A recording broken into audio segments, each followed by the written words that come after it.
Bien, alors on avait fait comme prévu donc une réunion groupe et bureau un peu particulière parce qu'il n'y avait pas de...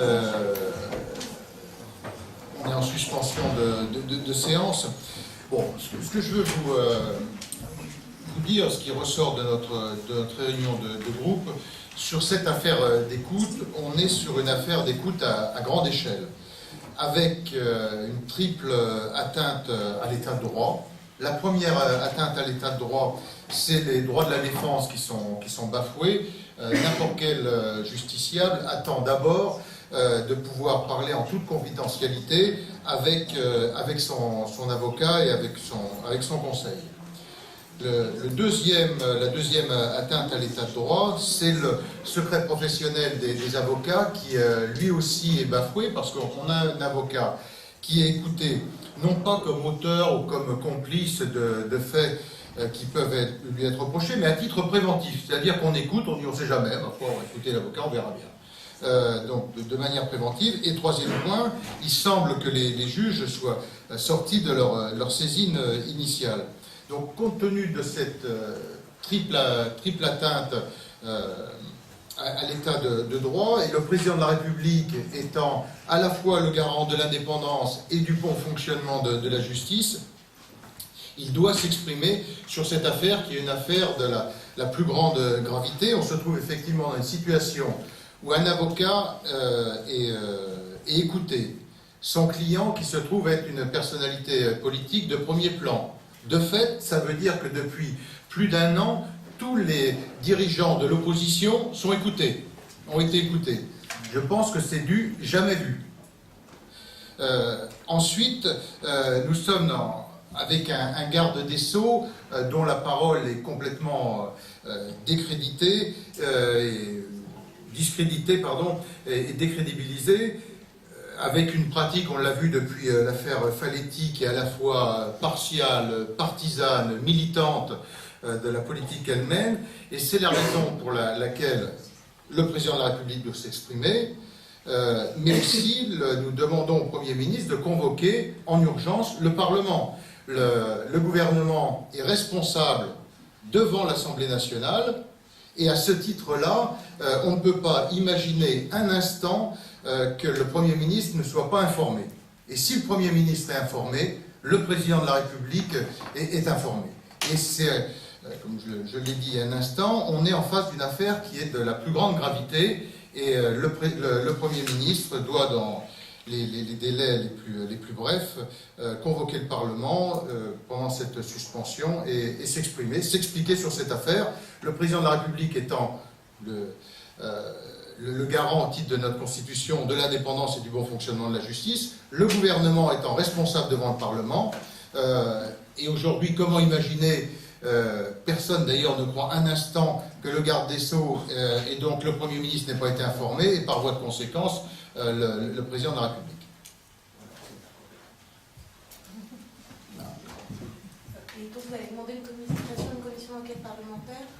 On pourra demander aussi une commission d'enquête parlementaire, simplement, ça ne pourrait pas être dans le cadre du droit de tirage, mais ça c'est autre chose, c'est dans la procédure. Mais là, immédiatement, c'est d'abord d'avoir la convocation du Parlement et que le Premier ministre s'explique sur cette affaire, qui est encore une fois une affaire, une atteinte aux libertés publiques sans précédent.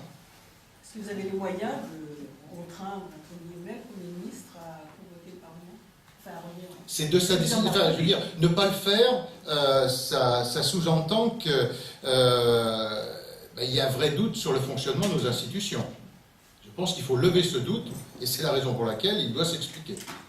Et quand vous dites que toutes les personnalités de l'opposition sont écoutées, c'est-à-dire qu'il y a quand même beaucoup de monde depuis 13 mois qui a eu Nicolas Sarkozy au téléphone. Enfin, je veux dire.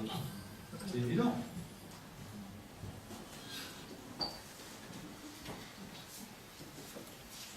C'est la seule chose dont vous avez parlé à la réunion de groupe aujourd'hui? Oui, et du pacte de stabilité, mais ça, on y reviendra. On y reviendra tout à l'heure. Enfin, tout à l'heure. On y reviendra à la rentrée parlementaire, parce qu'on est exactement, je crois, à l'inverse de ce qu'il fallait faire, c'est-à-dire de baisser les coûts de production et notamment sur les entreprises qui sont confrontées à la concurrence internationale, on fait précisément le contraire. On recycle le CICE qui fonctionne avec difficulté, qui est extrêmement compliqué, pas de baisse de dépenses publiques. Enfin, on aura l'occasion de revenir là-dessus, mais effectivement, on a aussi évoqué ça. C'est pas de nature à polluer les municipales, tout ça là quand même. Moi, ce que je pense, c'est qu'il y a une... Vous-même, vous mettez de l'huile sur le feu avant une élection. Non, on n'est pas de l'huile sur le feu. On est en face d'une affaire qui est de la plus grande gravité. Il y a deux affaires en fait. Il y a l'écoute et puis celle qui est traitée. Non, mais il y a le fait qu'au titre des libertés publiques, un avocat est écouté avec son client. Ça veut dire qu'il y a une rupture sur la confidentialité qui est légitime dans n'importe quel état de droit entre un client et son conseil. Un avocat qui est écouté... Pourquoi on l'écoute aussi? Il y a peut-être raté là-dessus. Oui, non mais ça, écoutez, Ah, mais... si on veut avoir l'assurance de ça, il y a un doute aujourd'hui sur le fonctionnement de nos institutions. Et c'est la raison pour laquelle on demande au président de la République et au Premier ministre de s'expliquer, pour lever ce doute. Est-ce qu'il n'y a pas un problème de séparation des pouvoirs dans ce cas-là? Qui nous l'explique. Moi, comment croire aujourd'hui un instant Jean-Marc Ayrault sur le fait qu'il n'ait pas été informé. Ça nous fait penser à l'affaire Cahuzac. Hein. 13 mois qu'il est écouté, personne n'est au courant. Et pour répondre à la question de mon confrère, vous pensez que ça peut polluer la campagne municipale? Moi, je pense que les Français sont profondément choqués par cette affaire d'écoute à grande échelle. Alors après, sur le comportement municipal, je ne sais pas vous le dire, on verra dans 10 jours. En revanche, l'émoi est très fort. Est-ce que vous avez discuté des propositions annoncées par Jean-François Copé sur la transparence? Non. Chaque affaire en son temps, enfin jamais. Oui. Le terme affaire n'est pas à la Oui. Est-ce que vous attendez quelque chose des avis que dans la Cour de cassation sur la saisie des agendas de... On va voir, c'est après-midi, est-ce qu'ils sont couverts dans le champ de l'immunité ou pas, mais bon, il faudra après-midi, je ne peux pas... Je peux pas vous dire. Ok. Bien.